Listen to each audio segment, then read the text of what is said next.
ഒരു കാരണവശാലും വിശ്വപൗരൻ പട്ടം ചാർത്തി നടക്കുന്ന സ്വയം മറ്റൊരു ലോകത്താണ് എന്ന് വിശ്വസിച്ച് കോൺഗ്രസിനെ വീണ്ടും വീണ്ടും അവഹേളിക്കുന്ന ഡോക്ടർ ശശി തരൂരിനെ പങ്കെടുപ്പിക്കാനേ പാടില്ല എന്നുള്ളത് ഒരു വികാരമായി പിമാർ കൃത്യമായി ഹൈക്കമാൻഡിനോട് പറഞ്ഞിരിക്കുകയാണ്. അതായത് നരേന്ദ്രമോദിയെ ഫോൺ വിളിച്ച് കോൺഗ്രസിന്റെ രഹസ്യ വിവരങ്ങൾ ചോർത്തും അത്തരത്തിലൊരു പരിപാടിയിൽ പങ്കെടുപ്പിച്ചാൽ എന്നതാണ് കൃത്യമായും കാസർഗോഡ് MP കൂടിയായിട്ടുള്ള രാജ്മോഹൻ ഉണ്ണിത്താൻ പറയുന്നത്.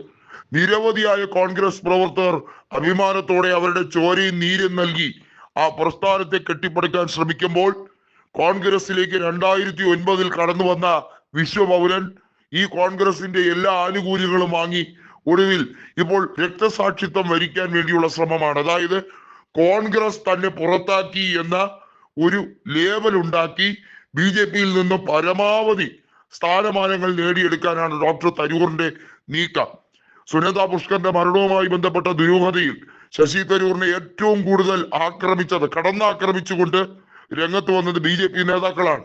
BJPയുടെ ദേശീയ അംഗങ്ങൾ, പ്രത്യേകിച്ചും പ്രധാനമന്ത്രി നരേന്ദ്രമോദി അടക്കം സുനന്ദ പുഷ്കറിനെ പേരെടുത്ത് പറഞ്ഞ് കളിയാക്കിയിട്ടുണ്ട്. 50 കോടിയുടെ ഭാര്യയോ ഗേൾഫ്രണ്ടോ എന്ന് ചോദിച്ചുകൊണ്ട് ശശി തരൂറിനെ പരസ്യമായി കളിയാക്കിയപ്പോൾ അന്ന് നെഞ്ചു കൊടുത്ത് കൂടെ നിന്ന പ്രവർത്തകരെയാണ് പിന്നിൽ നിന്നും ശശി തരൂർ കുത്തിയിരിക്കുന്നത്. ഇതിന് മാപ്പില്ല.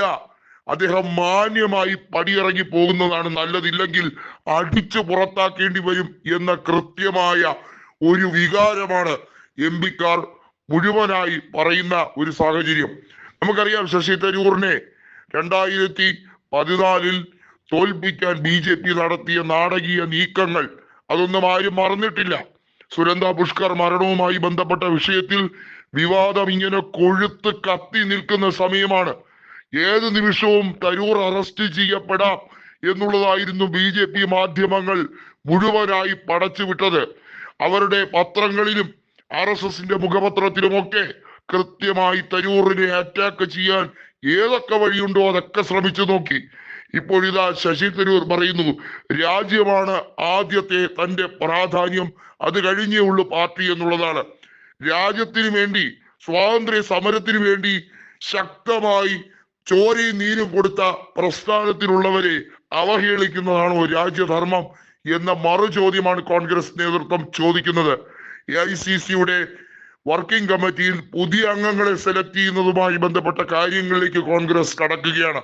നേരത്തെ രാഹുൽ ഗാന്ധി പറഞ്ഞൊരു വാക്കുണ്ട്, കോൺഗ്രസിനകത്തു നിന്നുകൊണ്ട് BJP മനസ്സോടെ പ്രവർത്തിക്കുന്ന നിരവധിയായ നേതാക്കൾ അവർ പടിക്ക് പുറത്താകേണ്ട സമയമായി കഴിഞ്ഞിരിക്കുന്നു. അവരെ കാരണം കോൺഗ്രസിന് ഒരു ഗുണവുമില്ല.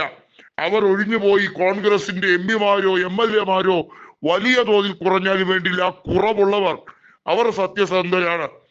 ഏതെങ്കിലും ഒരു ഭക്ഷണപാനീയത്തിൽ ഒരു തുള്ളി വിഷം ചേർന്നാൽ ആ ഭക്ഷണം മലിനമാവും.